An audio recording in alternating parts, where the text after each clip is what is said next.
Bismillahirrahmanirrahim.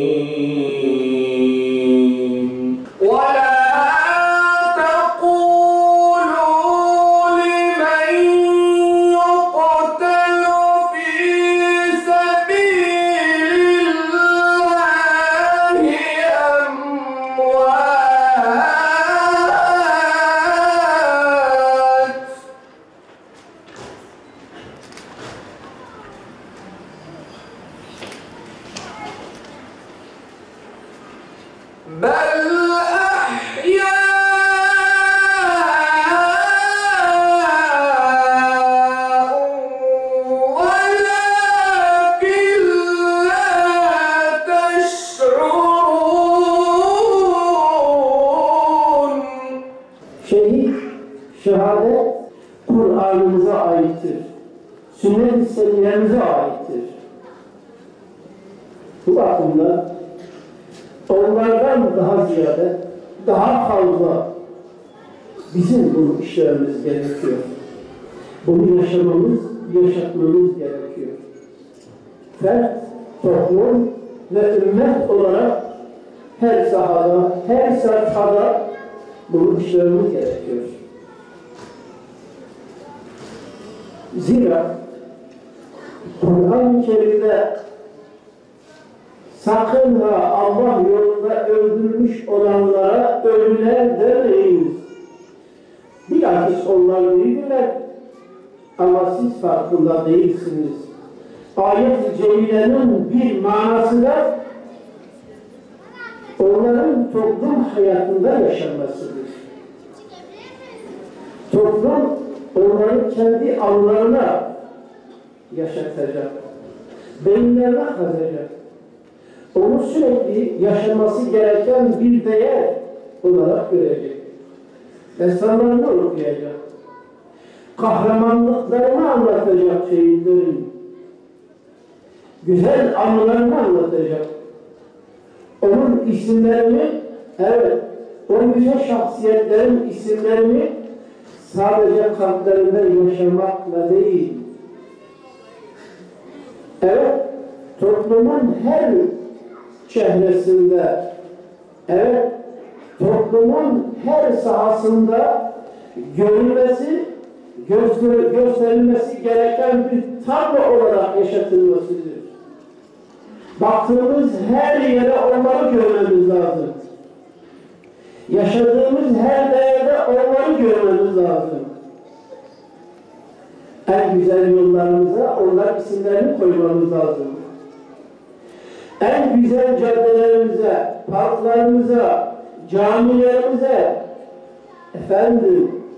eğitim yuvalarımıza onların isimlerini koymamız, böylece onların isimlerini yaşamamız, yaşatmamız lazım. Var mı Bediüzzaman'ın ilk öğretimi?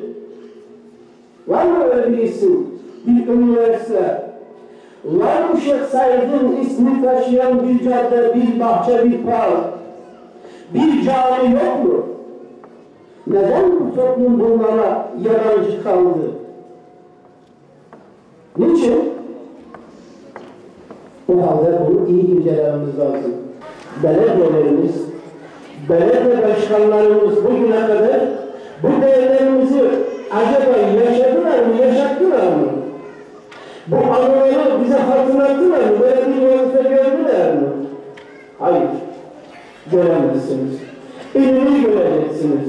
Ne yapmış ilmi bize? Bu memlekette ilmi ne yapmıştır acaba? Bir zamanlar ilmi buraya kan, gözyaşı, yıkım, köy yakmalar, mahalle yakmalar, toplu insanları evlere doldurup yakmalarla anılan ilminin ne işi var benim caddemde? Şehit kurbandır. Şehidi anlamak için kurbanı anlamak lazım. Kurban sunandır şehit. Hepimiz bir şeylerimizi kurban ediyoruz. Bir yerlere, bir şeylere. Fakat imandan ne kadar uzaklaşırsak, Allah'a kurbanlarımızı da azaltıyoruz. Kurbanlarımız kıymeti düşüyor. İşte iman zayıfladığı zaman mesela vaktimizi kurban etmiyoruz. Allah için vaktimizi kurban etmiyoruz. Rahatımızı kurban etmiyoruz. Malımızı, mülkümüzü kurban etmiyoruz. Canımızı hele hiç kurban etmiyoruz. Şehit bütün bunları Allah için kurban edendir. Dünya lezzetleri adına ne varsa hepsini Allah'a kurban edenler. O yüzden ayet-i kerimede müminlerden öyle erler vardır ki Allah'a verdikleri sözü yerine getirdiler. Kimisi adağını yerine getirdi, kurbanını verdi, gönderdi, kimisi de bekliyor diyor. Ve elimizde ne var, ne yok, Allah'a kurban etmeye başladığımız zaman şehitleri gerçekten de anlamaya başlamışız demektir. Ve değerli dostlar, Kur'an'ın şehidi olmak lazım. Kur'an'ın şehidi, sünnetin şehidi, ilmin, irfanın şehidi olmak gerekiyor. Onun mücadelesini vermek, onun için çalışmak, çabalamak. Ve şehit kurban olandır, kurban edendir. Bir de şehit şahit olandır, cennete şahit olandır, kendisine verilen nimetlere şahit olandır. Yine şehit şahit olunandır. Çünkü şehidin canını kurban ettiğini gören insanlar derler ki ya demek ki bu dava öyle yüce, öyle aziz Teala seçtiklerini dinin yüceliği için şahit kılıyor. Şahit kılıyor. Ve inanın Kabe-i Muazzama neye şahitlik ediyorsa, Medine'de Peygamber Efendimiz sallallahu aleyhi ve sellem'in Ravza-i Mutaharası neye şahitlik ediyorsa, Safa, Merve neye şahitlik ediyorsa veya okuduğumuz ayetler şehit de aynısına şahitlik ediyor.